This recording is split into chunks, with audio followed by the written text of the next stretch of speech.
I am indeed not worthy to be speaking to Suzi Quatro. Suzi, good afternoon to you. How are you? Well, I'm having heard that track, I am tickety-boo, I can tell you. Excellent, excellent. We do that. We do like 4 from the album on stage. That one goes a storm. It absolutely is a real rocker. And, you know, I mean, it's 55 years in the business. You're certainly not slowing down, Suze. No, you know, oh God, everybody always, I was cursed with too much energy. And also, mainly, I do it because I love it. I just love it. You know, I don't need the money. I haven't needed the money for a long time. I'm an entertainer. I'm a rocker, and I will do it till I can't do it anymore. And the thing is, I mean, this is in your blood because, well, isn't it true that your parents, you came from a family in the business? Yeah, very much so. My father was a musician all of his life. We always had like family shows. There were 5 kids. We all play various instruments. We all sing. We all dance a little. I myself am a trained pianist and percussionist and a self-taught bassist. And so, what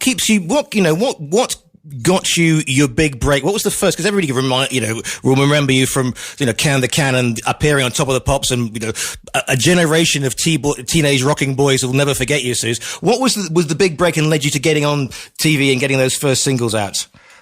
Well, I was in bands in America, in Detroit, where I come from, since the age of 14 with my sisters.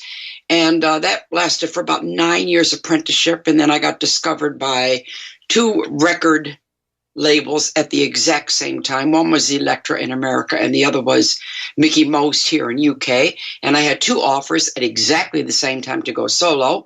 And I chose the English offer, and I came here. And in 1973, I had my first #1. And I mean, Mickey Most, he was the man, wasn't he? Well, he was the one who, the Elektra guy, wanted to take me to New York and mold me into the second Janis Joplin. And Mickey Most wanted to take me to England and make me into the first Suzi Quatro. So I went with the guy that I felt really saw me as unique, which is what I am. I was a one-off. I didn't have a role model. I had nobody I could look at and say, oh, I'd like to be like that girl. They didn't exist. I was the first one. So I had to really believe and be sure of who I was. And also because you were playing, you weren't just a girl singer like Janis was. You were playing an instrument. You were playing the bass. Yeah, sure. I was never like Janis Joplin. I am a rock and roll musician stroke singer-songwriter. That's what I am. That's what I've always been. So what do you remember about the Quatro mania of the early 70s? I mean, did it sort of pass you by? Were you aware of it? Or was the fact that you'd been playing live because, you're a professional musician. You weren't a pop pin-up, if you like. I mean, that wasn't your appeal. So I was always rock and roll, and pop never came into my mind. Rock and roll. I was ready for it when it came, because I had the 9-year apprenticeship, and, it's what I wanted. I was focused, and it didn't really knock me off my feet much. I just remember thinking, this is what I worked for. So it brings you to this album. Your 14th studio album, No Control. Why is this album special to you? Oh my God, are you kidding? I wrote it with my son. So that was kind of an accident. He's a fine guitar player, been in and out of bands and, doing what he does. And he came to me finally and he said very strongly, I need to write with you. This is the album you should be making. And I kind of went, okay, means he's ready. So we started to write. We went in, we thought we were making demos, to be quite honest. And about the 3rd demo, I was having fun. And I just went, Richard, this is serious. He said, I know. All of a sudden, we were making an album. All of a sudden, we had a deal. I don't know how it happened. I guess we just communicated. There's only 3 songs I wrote myself. The rest I wrote with him. And, well, I'll say it this way. In all my 55 years in the business, I have never had the rave reviews I'm getting from everybody. It's humbling. They are dissecting the album. They are dissecting the songs. They're complimenting the production, which I did myself. They're complimenting the songs. They're loving the variety. They're loving that it still has the Suzi Quatro attitude. I'm getting lyrics quoted back to me. It's nuts. I've never had this. So I'm just so happy I did this album with Richard, who really had a vision. And I mean, what was it like? What's the dynamic like of recording with a family member? I mean, we all know sort of famous brothers and sisters splitting up on over albums in the 60s and 70s and, bad vibes. When it's your little boy in the studio, was it a slightly different dynamic? Well, I'm a little bit luckier than most people in this situation because I grew up in a musical family. That gave me a little sort of easy way in, and then I was in a band with my sisters. And then when I formed my English band, my ex-husband was my guitar player. So it wasn't too much of a stretch. I think my son had more of a stretch. When I'm working, relationships don't come into anything. I'm working.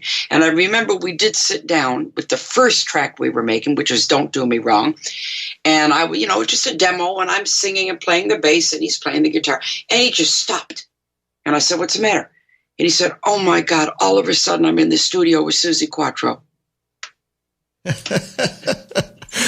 So you're taking this one out on tour. So you're certainly not just sitting back and letting it sort of build a life of its own. I mean, I just ran through at the beginning of the interview. You've got is it two? Yeah, 2 Australian tours, a UK tour, a German tour, and various dates across Europe. And a partridge in a pear tree. Absolutely.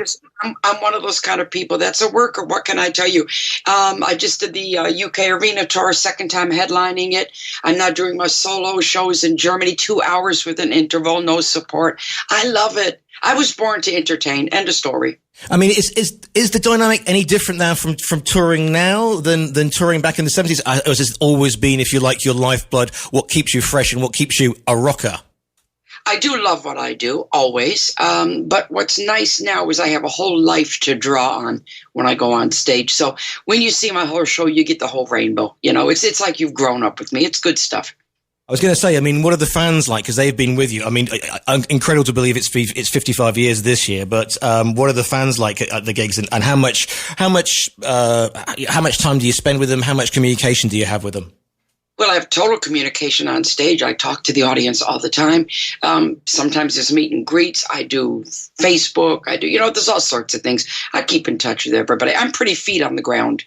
And what's it like now? Because weren't you voted an icon finally? Because I couldn't believe you hadn't got that sort of several thousand years ago, or 10 years ago. I've had loads of awards through the years. I can't complain. Maybe my house is littered with awards. This was a particularly nice one. Yeah, really, it is. You trip over, a Grammy here, a Brit Award there, that sort of thing. Yeah. I got them when it was just Music Week awards. I have 2 of those. Yeah. Then it became the Brit Awards after that. But way back in the day, I have 2 years running of that. Yes. And what's it like to be quoted as an inspiration to, people like Joan Jett? You think Chrissie Hynde? You think the Go-Go's? Did you, when they start quoting you as an inspiration, how does that make you feel? Well, I mean, fact is fact and timeline is timeline. I was the first, so there was nobody before me. And I guess everybody as Mike Chapman said, that every woman that came after me has something to thank me for. So that's the way Mike put it. The first is the first. We all got to start somewhere. That door needed to be kicked down, and I did that. And I was happy to see everybody following in it. It's great because when you do something like that and you take a chance, there was a good chance I wouldn't even make it because it was so unusual. And I stuck to what I knew, stuck to what I wanted, and we did it. I did it. You've also talked about tracks on the album No Control, that a lot of them are very organic, each song very real, and each song has its own face. Some of the tracks, No Control is the one we just heard, but one of the standout tracks is Love Isn't Fair, and that apparently drew a line in the sand, I saw in the notes. Yeah, a lot of people pick that one out. Obviously, when I've done like over 400 interviews, and most people are picking out the same favorites. That's one of the big favorites. I got that on the bass. I was just in our Hamburg home and playing away, and I was going doom, doom, doom, doom, doom, doom. I said, "Oh, I like the feel of this," and I went, "Love Isn't Fair," blank. Got a song. We do that one on stage. It's what I love about it is it's a very Margarita on the beach, happy, happy, happy song. But if you listen to the words, it's the opposite. How has the songwriting process been for you? Has it always been, have you ever sort of sat down and said, today I'm going to write an album? Or has it always come, like you're saying, just sitting down somewhere, a bass line comes to you and you're off? Every song's different, but I tend to always, when I'm with other writers, I'm working with KT Tunstall at the moment. I talk poetically. I don't know why that is. I tend to talk in phrases. And, if I'm with another writer, they say, "Oh, write that down." I'm always getting inspiration. I'm a published poet. God knows how many songs I've written. I'm a real open channels artiste. That's all. The only way I can explain it. An open channels artiste. I like that because I was having dinner last night. And your name came up because I said, never gonna guess what, but I'm interviewing Suzi Quatro. The Suzi Quatro. And one of the guys I was having lunch with dinner with last night said, she was an actress. She was in Minder. Is this true? Yeah, I did lots of stuff. I was in Happy Days for 3 years as Leather Tuscadero. And, I got the second most fan mail after the Fonz, which I'm very proud of. I did Minder. I did Dempsey and Makepeace. I did Absolutely Fabulous. I've been in quite a bit. Maybe I'm forgetting something. I can't remember. Anyway, I've done my share of acting. I've done musicals, appeared in the West End stage in Annie Get Your Gun. I wrote a musical. I've been on radio too since 1999. I'm a published poet, a published novelist, and I wrote my autobiography. I'm on my, how many albums did you say? 16? It's 14th studio albums. I don't think there's a couple of live ones I've thrown in there as well. Yeah. And I'm just now, as we're talking, I'm just working on a new song as we speak. and you're based, you may be rock and roll on the road, but apparently you've got a rather lovely sort of stately mansion pile, I believe. I have lived in this particular place since 1980. It's an old Elizabethan manor house. I love it. It's my sanctuary. My kids were born and raised here. It's my balance to the crazy life of show business. So what are you looking forward to most on this tour, on taking No Control out on the road, seemingly worldwide this year? Well, I love doing all the hits, always, but I love adding the new stuff, and the new stuff is going down an absolute storm. You can YouTube the video for No Soul, No Control, and I think Macho Man and Heavy Duty and Love Isn't Fair, those seem to be the favorites, and there's a beautiful, beautiful track that I end my show with. That's a bonus track on the vinyl called Heart on the Line, and it's unplugged, and it brings people to tears, and I love doing that. You've played around the world. You've played with some of the best musicians. You are an original rocker yourself, Suzi. If thus far, pick out a couple of moments that really made you pinch yourself and said, I can't believe myself, the girl from Detroit, is on stage with this gig. What have the highlights been so far? God, that's so hard to say in so many years. I guess the first time you do your first big tour when you've been number one in the charts and you see like 8,000 people out there just for you, you kind of go, oh my God. The other one that comes to mind is when I turned 50. I played at the outdoor gig, the Valbuna in Berlin, and I played to 22,000 people for my 50th. I think that's pretty damn good. That's not bad at all. If you're going to have a 50th celebration, that's the one to have. That's the way to do it. Absolutely. Here I am at 50. And not even that, but you still look great in leather. Let's get that out there as well, Suzi. Yeah, I still wear. I was lucky that I chose an image that was timeless. Suzi, if people want to find out more about you or about the tour, where can they find you? You said you do the social media thing. They can obviously get you on the Facebook, the website. Oh, God, yeah, sure. Facebook, there's our official Facebook. There's my official website, www.suziquatro.com. It's all out there. And what is Suzi Quatro up to this weekend? Are you relaxing around your stately mansion, or are you going to be hitting the road and rocking some unsuspecting town somewhere in Europe and the UK? I've only had 2 days at home. I'm off tomorrow to Hamburg to play in my husband's hometown on Monday. And then I go to Dusseldorf, then I go to Munich, then I go to Hanover, then I go to Bremen, then I come back, then I go to Latvia. Do you want me to keep going?